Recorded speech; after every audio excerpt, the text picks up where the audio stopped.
So for today's video nga pala guys, hindi naman namin alam talaga ang gagawin namin, pero alam ko pupunta kami sa Localizer Mall. So ang main character natin ngayon is si Binood and si Walter. And by the way guys, ito pala si Boss. So malapit na niya ma-meet yung mga alaga niya manok kasi uuwi na siya sa Pilipinas. And ayun yung agenda namin ngayon, na magsusoli nga si Walter ng mga sapatos siyang binili sa online.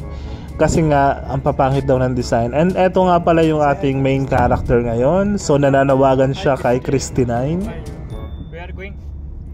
At habang nasa biyahe nga kami at sa kalagitnaan ng traffic, ay yung kasama kong si Walter ay talaga nag-i-emote sa nangyari sa kanya noong nakalaang linggo.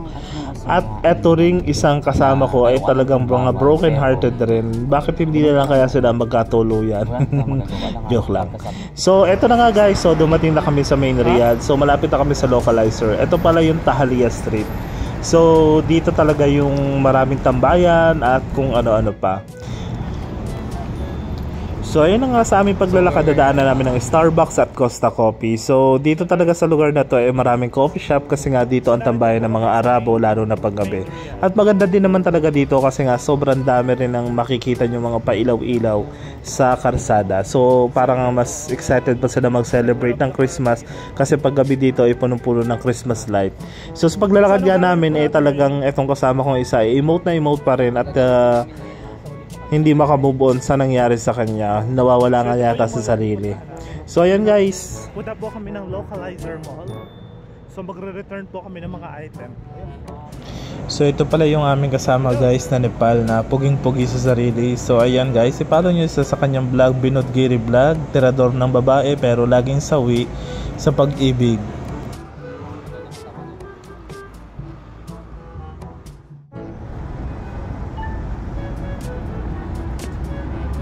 Nakarating na pala tayo dito ngayon sa Localizer Mall. Bali maliit lang talaga tong mall na to, pero marami kayo mapupuntahan dito at marami laging sale dito.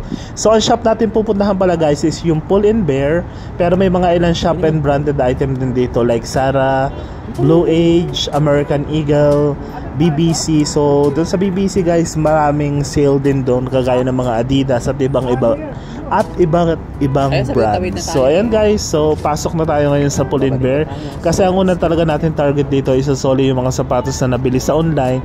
So pag bumili kayo sa online pala guys sa Pull & Bear at hindi nyo nagustuhan, ay pwede nyong ibalik sa branch at pwede nyong i-refund yung mga nabili nyo. So guys, yan, nakapasok na pala tayo dito sa Pull & Bear at eto na nga, so sobrang daming item dito. So halos lahat ay meron din dito, mga damit, sapatos, pantalon at mga summer shorts, summer outfit, winter outfit, lahat talaga ay meron dito.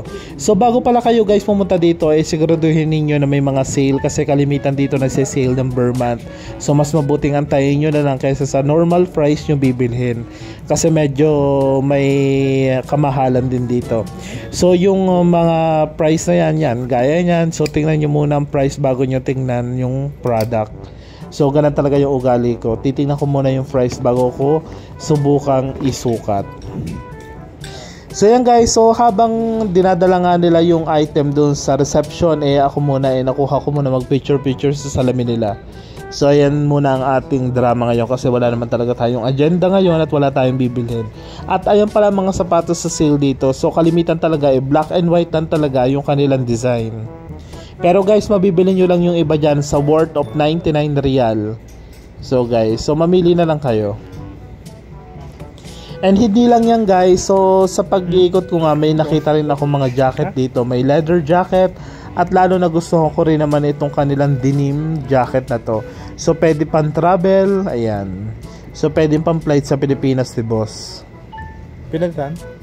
At yung aking kasama na ibalik na yung kanyang mga sapatos at tinitingnan kung mariripan ba yung kanyang ibinayad. So ayun guys, habang nag-aantay nga kami ng result dun sa isosoling sapatos, nagtry muna kami ng mga ilang item dito. So may mga backpack din sila, shoulder bag at ayan, mga jacket. So yan nga yung kasama ko ni Pal. So nagpaplano pala siyang bumili ng jacket kasi malapit na nga ang winter. So yung size naman dito hindi kasya sa kanya kasi extra small siya at super talagang liit ng katawan niya. So pag sinukat daw niya yung jacket, yung mukha daw siyang Shanghai. And then habang inaantay natin pala si Walter dun sa mga sinoli niyang sapatos, so nag-ikot-ikot pa tayo. Marami talagang items sila dito that check na magugustuhan nyo. So pwede nyo pala sila guys i-visit. Malapit lang dito sa Taharleya Street. So dito to sa Localizer Mall.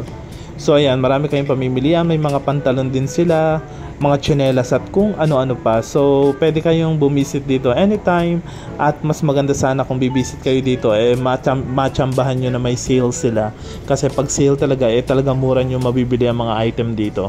So magaganda naman at quality yung mga item nila. Kaya hindi rin kayo magsisisi sa babayaran ninyo. Yan yung mga sapatos nila. And then may mga tsinelas and leather jacket, pantalon, lahat talaga meron sila dito. So ayun lang guys for today's video. And then habang nag-aantay pa pala kami ngayon, ayan pala, nakakita rin ako ng mga shorts, tsinelas. Ayan, maganda rin yung mga tsinelas nilang pan summer na pwede mo rin ipadala sa Pilipinas kung gusto mo. So ayun nga, so yan, picture ulit tayo. And then nagtry pala ako ng isang t-shirt guys. So itong t-shirt na to ay mabibili mo ng 39 real. So maganda naman yung tela at makapal. So ayan, comfortable ako. Kaya eto, gusto ko sanang bilhin, kaya nga lang next time na lang. So for now, sukat-sukat na lang muna tayo kasi wala pa rin naman tayong pera.